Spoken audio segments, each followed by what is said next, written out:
मैं शहर से बाहर था। जैसे ही सेठ साहब का इंतकाल का सुना, रहा नहीं गया। मैं जैसे ही टाइम मिला मैं चले आया। सेठ साहब बहुत अच्छे इंसान थे। अल्लाह उनको जन्नतुल फिरदौस में आला मुकाम अता फरमाए। आमीन। आमीन।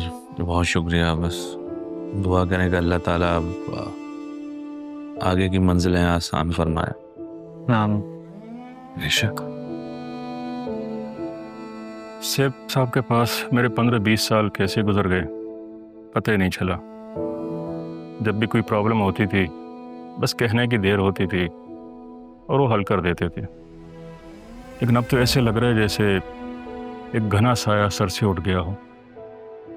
बस पापा बहुत हम्बल थे और हमें भी यही सिखाया।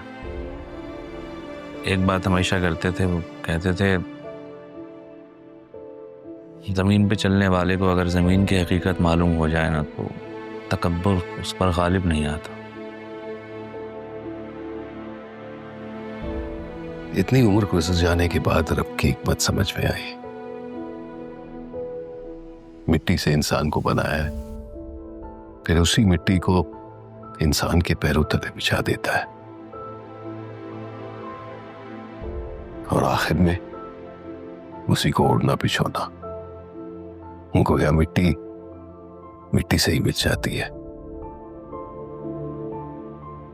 बहुत अच्छी बात की आपने। बस इंसान को ये बात समझ में नहीं आती। खुश नसीब हैं वो लोग जो मरने से पहले अपने लिए ज़्यादा सफ़र जमा कर लेते हैं। नेक औलाद भी उसी में आती हैं।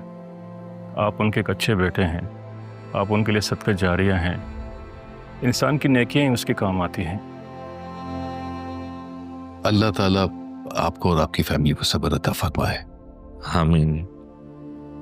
अब हम चलते हैं, इजाज़त है। बहुत शुक्रिया आने का। दुआओं में याद रखिएगा। जज़ाकल्लाह। अस्सलाम वालेकुम। कैसे? अल्लाह हाफ़िज़। अस्सलाम वालेकुम।